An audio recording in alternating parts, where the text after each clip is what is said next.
the issue of the order. In this case, the appellants, Denis, Daniel i Erdogan, represented by the defense attorneys in this specific case, are challenging this article, and they refer to the Article 56, Ratione Materia of the CPC, although they refer again to 57, but this is actually related to Article 56, which is Ratio Materia, and this is not compatible with the facts. And this is the reason why I stated that it is very nice when you add facts that are not there, but this is actually the abuse of the confidence of the court. And I will elaborate on this. They state that there was no official note made by the preliminary proceeding judge. However, the facts show that the judge did not make this note after this order. This is Article 56, paragraph 2 of the CPC, which can be checked. So there were stenographic minutes, and this cannot be challenged, and the appellants have not challenged this. The fact that there were stenographic minutes is something that needs to be transcribed, verified, and submitted to the court. In this case, this was done so that we claim that Article 6 of the European Convention was not violated in relation to the non-existence of the official note as a formal and legal document proving the legality of the search. And I will present counter-arguments that the appellants presented. This is related to the conduct of the search itself. This is related to Article 60, paragraph 4, because in the written application they did not mention Article 60, paragraph 3. I think that we need to explain the difference between paragraph 4 and paragraph 3 of Article 60, and I will explain why, because we believe that this is crucial for the very proceedings and for the verdict. Namely, in this specific situation, the appellants refer to Article 60, paragraph 4, claiming that during the search, the police officers have to ensure two major citizens to attend this as witnesses in order for the search to be legal and valid, and in order to have it as a basis of the verdict. We fully agree with this. This is a fact. However, what the applicants claim in their application, the fact that Alen, Denis, and Daniel, and in this specific situation of the search, and two witnesses, I see, okay, I expected a question, I'm sorry. Continue. That there were two major citizens, the son of the suspect Daniel, who was 17 years old and 11 months, and another citizen whose presence we are not challenging, and they claim that the person that is 17 years old and 11 months is not major, and we fully agree. However, they left out Article 60, paragraph 3, that says that a grown-up member of the household has to be present in case of a search if the suspect is not there, and in our case, he was really not there. So we believe that the son of the suspect, with his 17 years and 11 months, is actually valid in compliance with Article 60, paragraph 3, that the appellants did not mention in their application. Namely, they also challenged that the son of the suspect, Daniel, with his 17 years and 11 months, can be a valid witness. And they emphasized that his perception could be indoctrinated. We agree with this. However, it's a fact that he's not major. But what do we mean by adult? Biologics, this is related to the ability to enter into business transactions. And based on the facts, now I'm quoting, the son of the suspect Daniel, with his 17 years and 11 months, he seemed very serious to the police. Of course, the presumption question, do you believe that the son of the suspect could have been in the role of a major witness, the second witness? Do you believe this, and based on what? Of course not. Of course not, and this is why we are claiming that there has been a certain omission by the appellants classifying this as Article 60, paragraph 4, because he cannot be a major citizen, because there's a provision claiming that persons that are excluded or liberated from the obligation to witness are persons that cannot actually be major witnesses in such cases. So was the search legal if they missed the second witness? I will continue and I will try to explain Article 60, paragraph 4.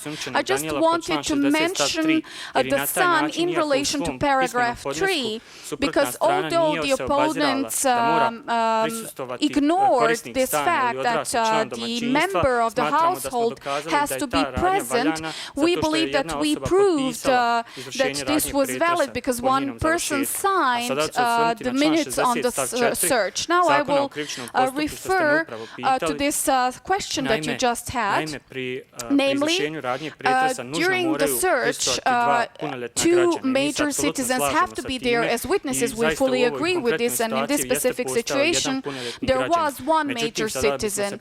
However, now we would refer to the practice of the European Court and the practice of national courts, primarily Schenk versus Switzerland and Kahn versus United Kingdom, and Marie versus the United Kingdom. And in these specific situations, and primarily Kahn versus United Kingdom, the European Court emphasized that the violation in this specific situation, namely the verdict of the national court, was based only on 1 illegal piece of evidence, and the European Court does not actually challenge the verdict of the national court, claiming that in this specific situation you have to balance between the individual interest and the collective interest, and in this way. Counsel, are you agreeing then Da li se that the onda vi search of slažete the da restaurant pretres was illegal? restorana, da je on bio Are you nelegalan? agreeing that it Da was li se illegal because there slažete weren't s tim? the Jer adequate number of niste imali adekvatan witnesses? broj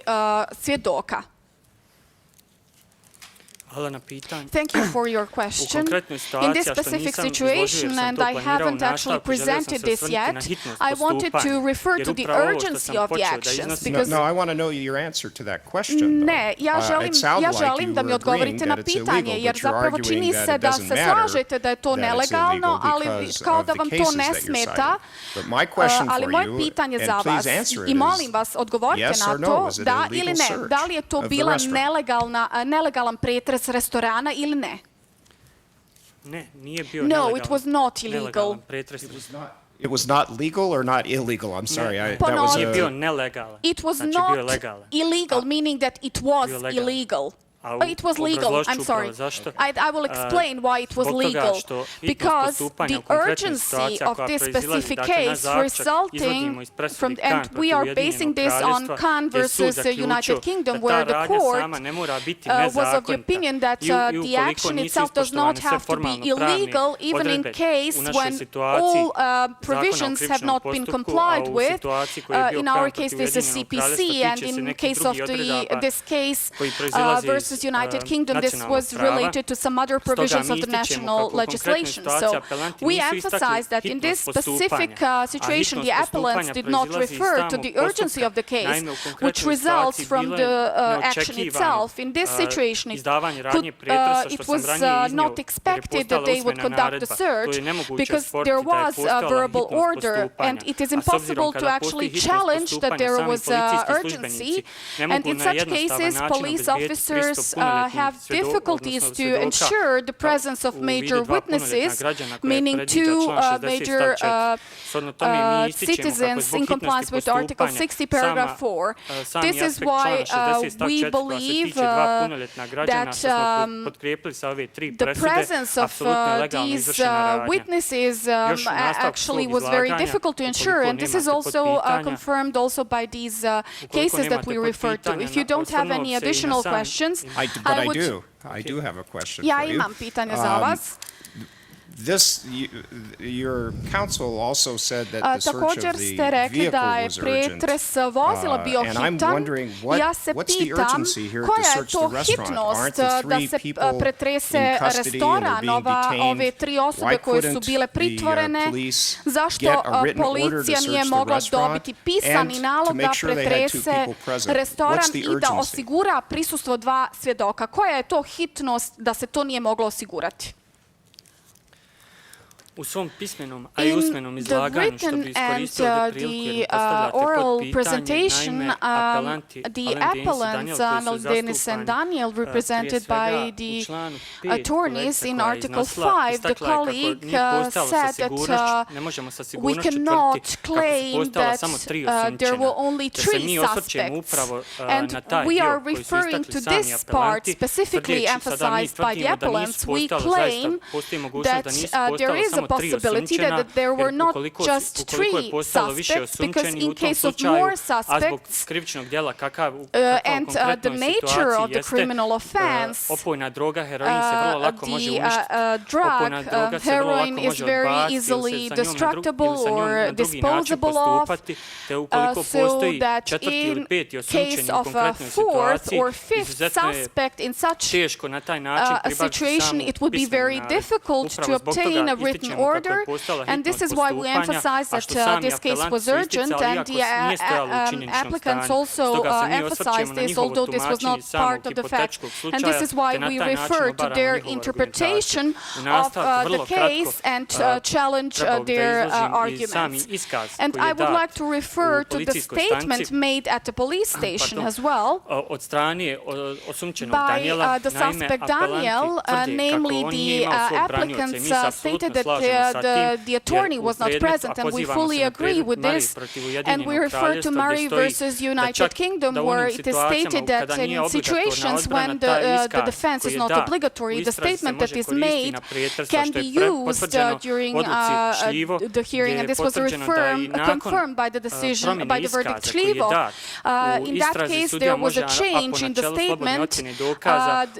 Nevertheless, the judge can actually analyze the statement itself, and in this specific case, this was done, and this decision was conducted in compliance with this.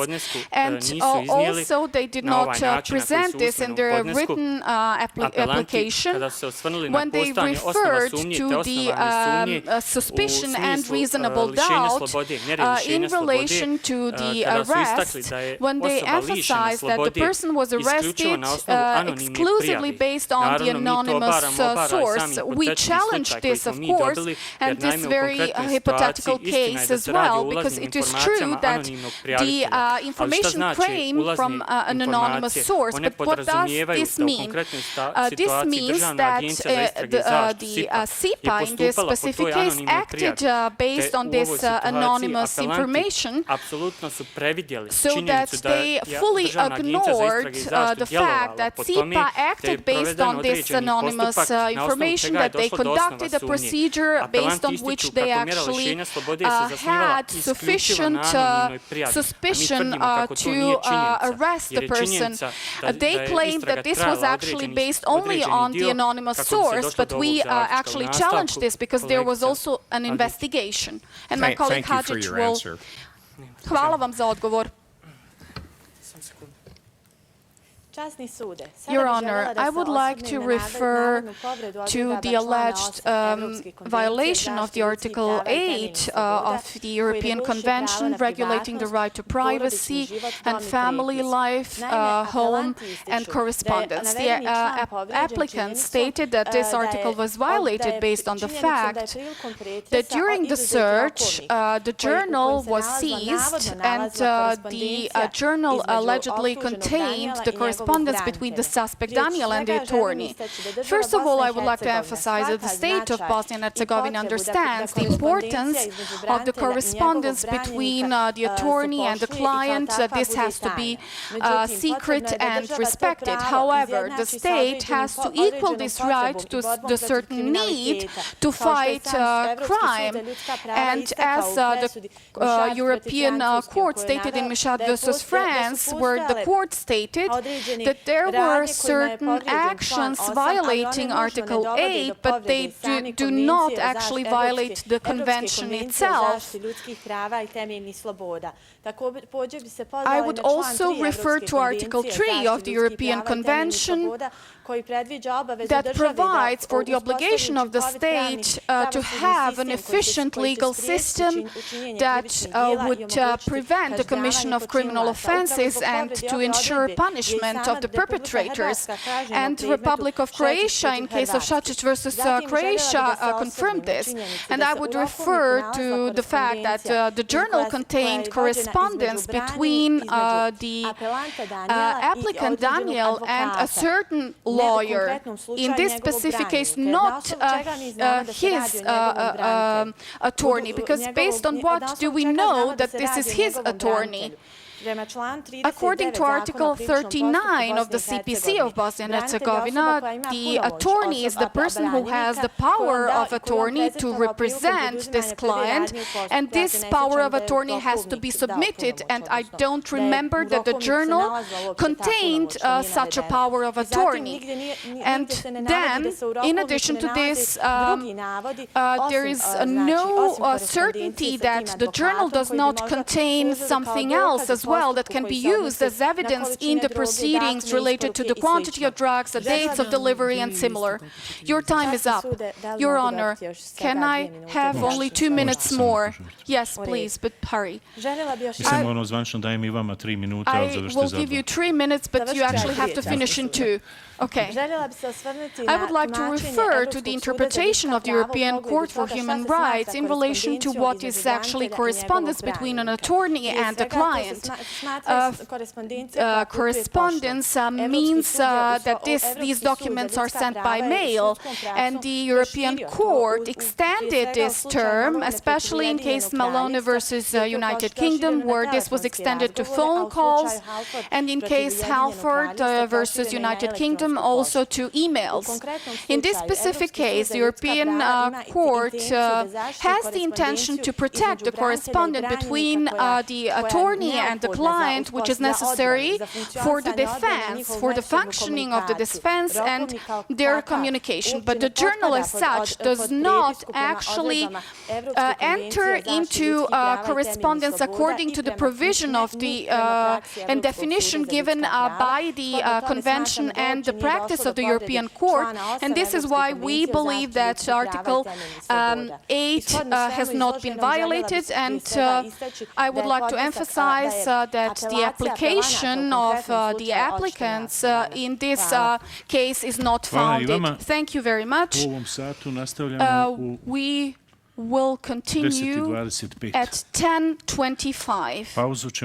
We will have a break for the obligations that we have, and then we will continue with the reply. Please all rise.